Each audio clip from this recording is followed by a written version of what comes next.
안녕하세요. 이번 강의 시간 페이지 40페이지입니다. 40페이지 2장, 제2장 기초공사에 대한 내용입니다. 기초공사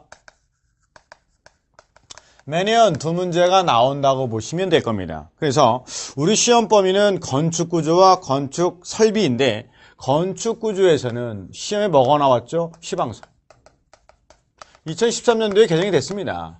예전까지는 2006년도에 마지막 개정이 있었는데 2013년도에 개정이 되면서 최근에 개정이 되면서 숫자에 대해서 굉장히 민감해지기 시작했어요. 그래서 많이 바뀌었는데 그건 제가 강의하는 중간중간에 말씀드리도록 하겠습니다.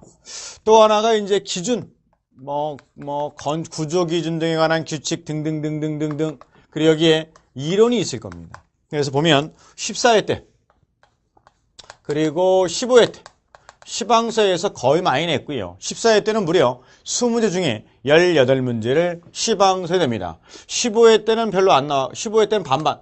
16회 때는 이론만 나왔어요. 왜 이런 일이 발생을 했냐면 시방서가 2013년도에 개정이 되다 보니까 16회 때 낼 수가 없었던 겁니다. 낼 수가 없었던 거. 왜? 개정이 어떻게 될지 모르다 보니까 낼 수가 없었어요. 그래서 다 이론만 낸 겁니다. 그러면 우리 17회 때는 무엇이 나올 거냐? 여전히 시방서가 15 내외 문제가 나올 가능성이 충분히 있습니다. 걱정하지 마시고요. 가르쳐드리는 대로만 하시면 돼요. 지난번에 제1장 구조청론에서 시방서 내용은 저기밖에 없어요. 가설공사요. 대신에 가설공사가 바뀐 부분이 없습니다. 됐습니까? 그래서 그냥 배운 대로 하시면 되고요. 40페이지 제2장 기초공사부터 조금씩 바뀌긴 바뀌었는데 걱정하지 마시기 바랍니다. 그러면 시작해보죠. 기초라는 건 건물을 지탱하기 위해 놓는 지하구조부를 기초라고 부릅니다. 그러면 우리가 배울 거는 기초를 배워야겠죠.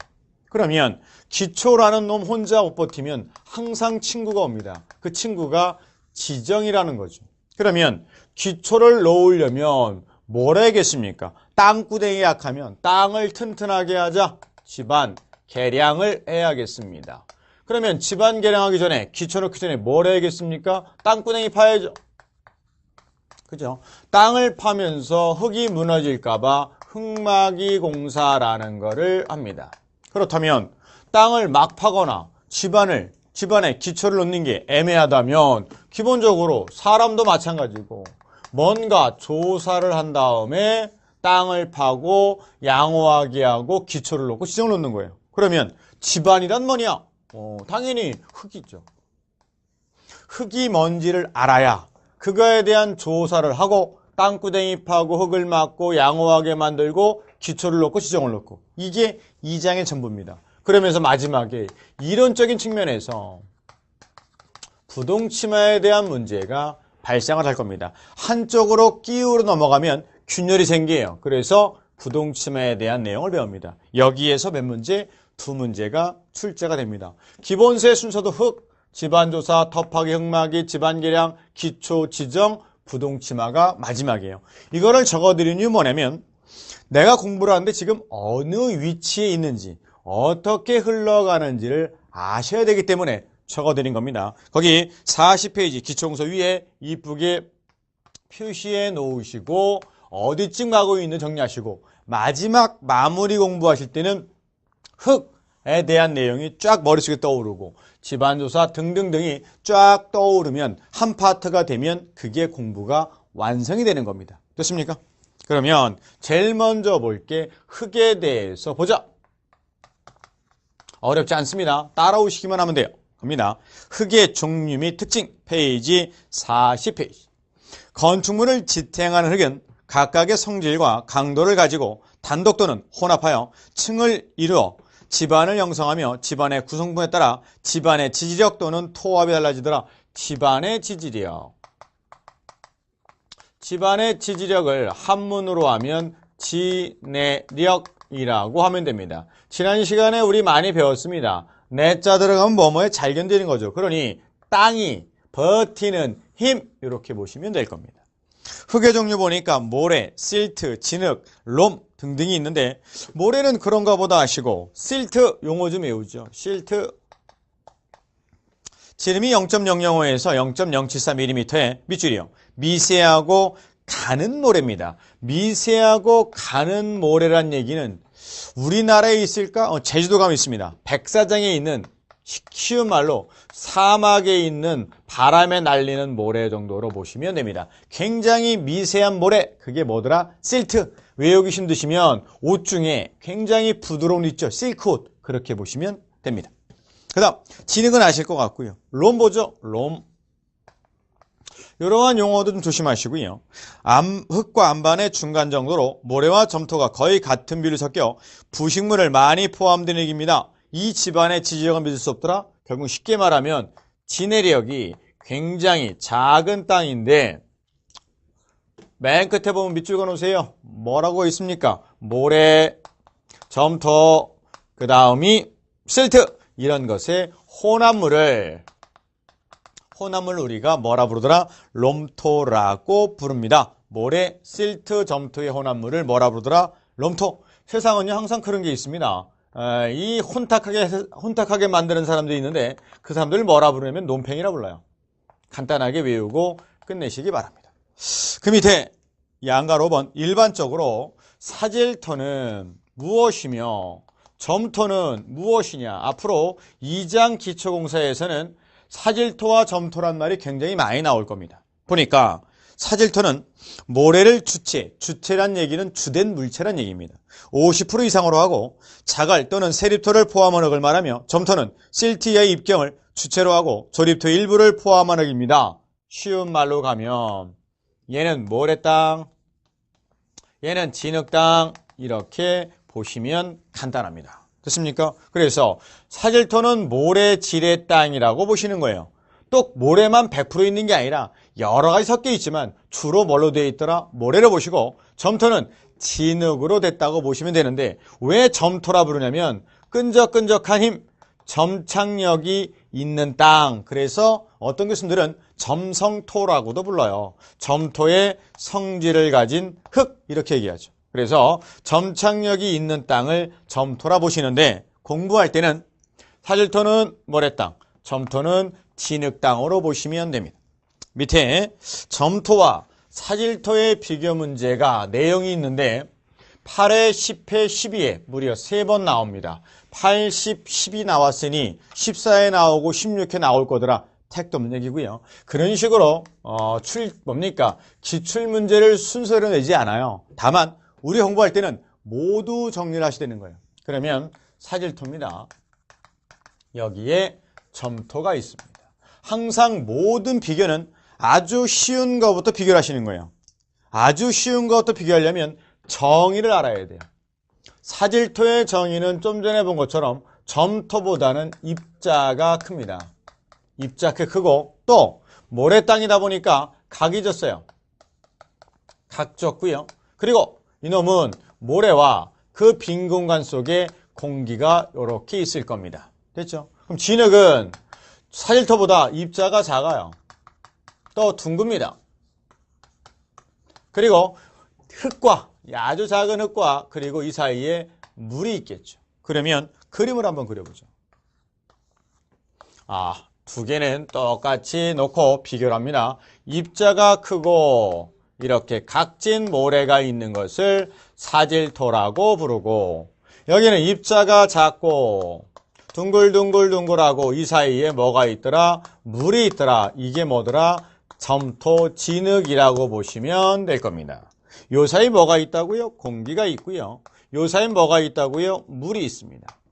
이 공기하고 물을 뭐라 부르냐면 여하튼 모래 땅을 밟으면 가라앉고 진흙 땅을 밟으면 가라앉습니다. 왜 가라앉습니까? 이 공기와 물이 빠지면서 가라앉는 거예요. 그래서 얘를 뭐라 부르냐면 빈 공극 또는 간극이라고도 부릅니다. 결국은 사질토와 점토에서 공기와 물은 아주 나쁜 역할을 하는 겁니다.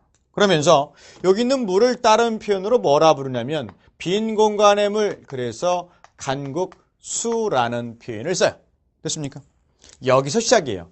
여기서 시작하면 모두 끝납니다. 이제 거기 첫 번째 투수성입니다. 여기다가 물을 내려보낼 거예요. 물을 내려보내면 누가 더 빨리 물이 내려갈 겁니까? 점토에 있는 이물 말고 새로운 물을 뿌렸을 때 누가 물이 잘 빠집니까? 아니, 당연히 모래땅 물 잘 빠지죠. 그러니 물이 투과되는 성질 투수성이 크고 얘는 투수성이 없다고 봅니다.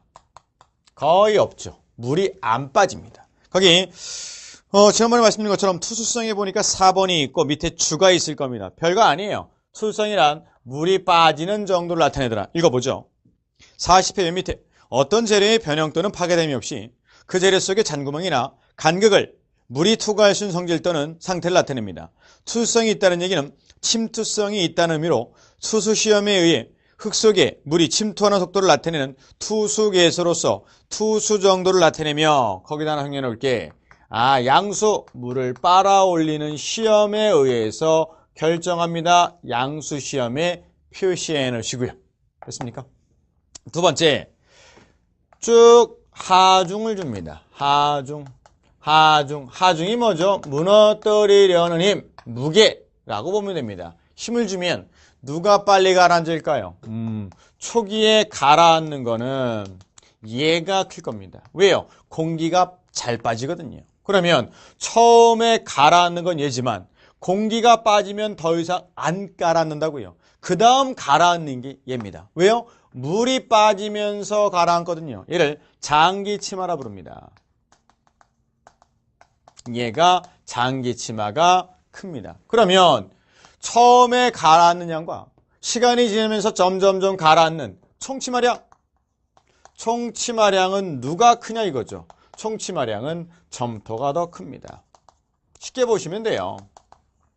우리가 이런 말 하면 되죠. 모래는 밟으면 푹 가라앉아요. 근데 더 이상 안 가라앉고 진흙은 늪입니다. 계속 가라앉아요. 처음에는 안 가라앉다가 계속 가라앉습니다. 그러니 총 가라앉는 양은 점토가 크고 처음에는 화질토가, 나중에는 점토가 큽니다. 이렇게 보시면 돼요. 그러면 좀 더 가죠. 진흙, 점토가 많이 가라앉는다는 얘기는 진해력은 누가 크더라? 진해력은 사질토가 더 크다는 얘기죠. 왜? 땅이 잘 버티니까 가라앉지 않는 거고 점토는 땅이 약하니까 잘 가라앉는 겁니다. 됐습니다. 그러면 초기치마, 장기치마, 총치마량 정리 끝났습니다. 그 다음 보죠. 우리에게 가장 중요한 흙의 강도는 전단 강도예요. 전단이란 자르려는 힘입니다. 압축 강도란 누르려 때 버티는 힘이고요. 그러면 흙을 팝니다. 제가 흙을 이렇게 파면 흙이 이렇게 무너지죠. 이렇게 잘라진다고요. 이렇게 잘라지는 힘을 전단력이라고 불렀습니다. 그러니 전단력에 견디는 힘은 누가 클 거냐? 아니 당연히 진해력이 큰 사질토가 클 겁니다. 그럼 앞으로 공부하실 때 전단 강도와 진해력은 같다고 보시면 됩니다. 다시 한번요. 전단 강도가 곧 진해력입니다. 라고 보시면 됩니다. 그러면 쉬워요. 전단 강도는 학자들이 나타내기를 다르신 같은 사람이 나타냈대요. 어떻게 됩니까? 그랬더니 점착력과 이 마찰력, 점착력과 마찰력에 의해서 땅이 버티는 힘인 진해력, 전단 강도가 결정이 된답니다. 그러니 당연히 점착력은 사질토는 모래알이니까 점착력, 끈적한 정도가 없으니 점토가 크고 마찰력은 당연히 각진 놈하고 둥근 놈하고 누가 더 마찰력이 큽니까? 이해 안 되시면 모래땅하고 진흙땅을 살에 비빕니다. 비비면 피가 나는 게 누구예요? 얘가 피가 나요. 왜 피납니까? 마찰 때문에. 그러니 사질토가 크더라. 이 마찰력을 결정하는 게 내부의 마찰각입니다. 당연히 내부 마찰각 사질토가 더 클 수밖에 없을 겁니다. 왜? 점토는 마찰력이 없거든요. 다시 한번 정리하죠. 처음에 가라앉는 양 사질토가 크더라. 장기적으로 가라앉는 양 점토가 크더라. 둘을 합친 총 가라앉는 양은 점토가 크니 진해력은 사질토가 큽니다. 진해력은 곧 전단 강도고 전단 강도가 사질토가 큰데 학자들이 보니 진해력인 전단 강도는 점착력과 마찰력의 합입니다. 당연히 점토는 점착력이 크고 사질토는 마찰력이 큽니다. 이 얘기예요. 처음에 어려운데 알고 보면 말장난일 뿐입니다. 됐습니다. 거기 보면 표에 내부 점착성, 내부 마찰각, 전단 강도 정리해 드렸네요. 어렵지 않습니다.